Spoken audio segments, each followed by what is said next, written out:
कहीं पुण्य करने के चक्कर में आप लोग पाप तो नहीं कर रहे? शिवलिंग पे जल गलत तरीके से तो नहीं चढ़ा रहे? कहीं पता लगे पाप कर लगा रहे हो, रोज शिवलिंग पे जल चढ़ा के सुबह सुबह नंगे पैर जाकर पाप कमा रहे हो? ऐसा तो नहीं है? कौन बताएगा? कोई बात नहीं, हम बता देंगे। जितना हमें पता है उतना बता देंगे। याद रखो, शिवलिंग पर जल अगर हम चढ़ा रहे हैं तो उसका तरीका सही होना चाहिए। अगर तरीका सही नहीं है तो सिर्फ आपको पाप और दुख मिलेगा। आप जा के थक जाओगे, लेकिन आपका दुख जिंदगी से जाने का नहीं है। आपकी परेशानियां और समस्या समाप्त नहीं होने की। अगर आप नियम के अनुसार नहीं चढ़ धड़ाधड़ धड़ाधड़ धड़ाधड़ ऐसे चढ़ता है ना जल, जबकि नियम ये नहीं है। नियम कुछ और कहता है, लेकिन आप क्या है, शिवलिंग पे तो जल चढ़ाई दे दो। जो शिवलिंग पे चिपट जाता है उस पर भी अभिषेक हो जाता है, उस पर भी चढ़ जाता है। लोग शिवलिंग को छोड़ते ही नहीं है। उन्हें लगता है शायद वही पुण्य है दुनिया का, जबकि कुछ नहीं है पुण्य। वो सिर्फ एक साधना है भगवान शिव की। और शिव वहां विराजमान नहीं है, छोटे से मंदिर में कैद होने वाले नहीं है। शिव तो विशाल आकाश में, ऊपर धरती, हर चीज के अंदर। लेकिन आदमी को लगता है बस मंदिर में ही है।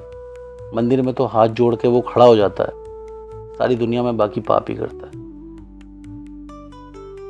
मंदिर के आगे हाथ जोड़ के ऐसे खड़ा हो जाएगा जैसे, और 36 बार अपने माथे को ऐसे टेकेगा मंदिर के आगे, बस जैसे यहीं से पुण्य लेके उठेगा आज, और सारी पोटली ले जाके रख देगा घर पर। अब जो सीखा जो जाना वही पता है।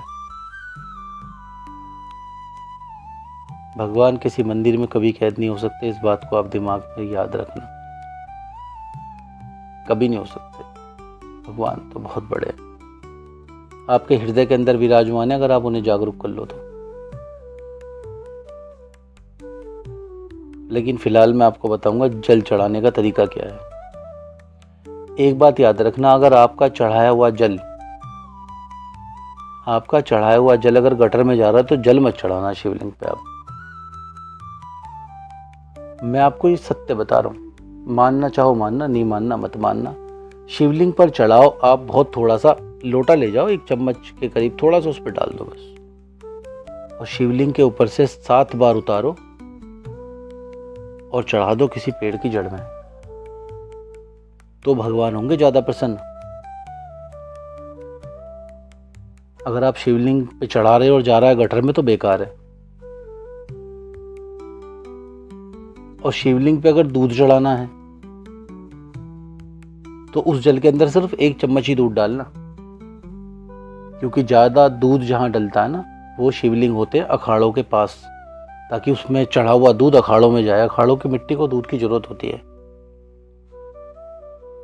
हर चीज का ना आपस में तालमेल बना हुआ, हमने बिगाड़ दिया।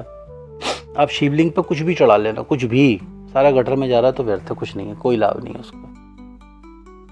और भगवान बहुत ज्यादा चढ़ाने के लिए नहीं कहते, आप बहुत कनस्तर चढ़ा दो, 1 बूंद चढ़ा दो, मत चढ़ाओ 1 बूंद भी, उन्हें आवश्यकता नहीं है। लेकिन अपने मन की तसल्ली के लिए करना चाहो तो कर दो। लेकिन याद रखो, जल अगर आप चढ़ा रहे हो और गटर में जा रहा तो बिल्कुल मत चढ़ाओ, क्योंकि पानी भी व्यर्थ ही हो रहा है उसमें। अगर 1 लाख लोग भी लोटा भर भर के भी चढ़ाएंगे ना, तो 1 लाख लोटे जल बहुत होता है जो खामोखा गटर में सिविल लाइन में जा रहा है, और कुछ नहीं हो रहा। पेड़ सूखे पड़े हैं और आपको लग रहा है आसपास ठीक ठाक पेड़ है, तो शिवलिंग के ऊपर से थोड़ा सा चढ़ा के 7 बार उतार के 1 बोतल में भर लो, जो पेड़ सूखा मिले उसकी जड़ में डाल दो। थोड़ा नियमों को ना बदल दीजिए। अब आप, हम पाखंड में ही फंस के रह गए, सच बताऊं तो, इसलिए दिमाग कहीं काम ही नहीं करता। हम खुद का आलस्य से भरे हुए हैं। गए शिवलिंग पे उड़े थे, बस ठीक, कौन बोतल में भरेगा, कौन पेड़ में चढ़ाया, क्यों चढ़ाना। इतनी सारी संस्थाएं हैं तो पेड़ को दे दिए पानी। मैं तो शिवलिंग पे चढ़ाकर गटर में बहाऊंगा। और ऊपर से लोग ये और कहते हैं मेरी श्रद्धा है, मैं तो ये करूंगा, मेरा भाव है, मैं तो भर भर के बाल्टी दूध चढ़ाऊंगा, मेरा भाव है। अरे ठीक है, अच्छी बात है, भाव है तो चढ़ाओ, लेकिन बुद्धि का इस्तेमाल करके तो चढ़ाओ। अब तुम्हारा अगर ये भाव है तो पाप के भागी भी तुम ही हो। क्योंकि दूध जैसी पवित्र चीज को अगर गटर में पहुंचा रहे हो तो तुम हो उसके कारण। शिव जी को बीच में मत लाना, ना उनका काम लेने देने का इस चीज का कोई, ना उनका मतलब। तुम अपनी मूर्खता से इस काम को कर रहे हो तो भुगतने के लिए तैयार रहना, चाहे आप ये काम किसी के भी कहने से कर रहे हो। शिवलिंग पे जल चढ़ाना, थोड़ा सा चढ़ा दो, थोड़ा बहुत जरा सा, 7 बार उतारो और जिस पेड़ में जो सूखा पेड़ हो उस पर चढ़ा दो। ये नियम है।